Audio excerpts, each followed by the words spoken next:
हज़रत आदम अलैहिस्सलाम की एक बेटी थी जिसका नाम अनक था। रवायात के मुताबिक अनक एक खूबसूरत मलिका थी जिसका कद बेइंतहा ऊंचा था। वो इतनी बड़ी थी कि जब बैठती तो 55 या 60 गज का इलाका घेर लेती थी। फिर इसी की नस्ल से आगे चलकर एक शख्स पैदा हुआ जिसका नाम ओज था, ओज बिन अनक। ओज एक लंबे कद वाला देव था जिसका कद 70 फीट तक था।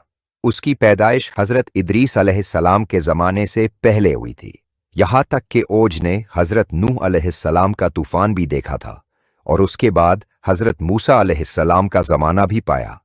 हजरत अब्दुल्ला बिन मसऊद रज़ियल्लाहु अन्हो फरमाते हैं कि हजरत मूसा अलैहिस्सलाम का पद 12 हाथ था।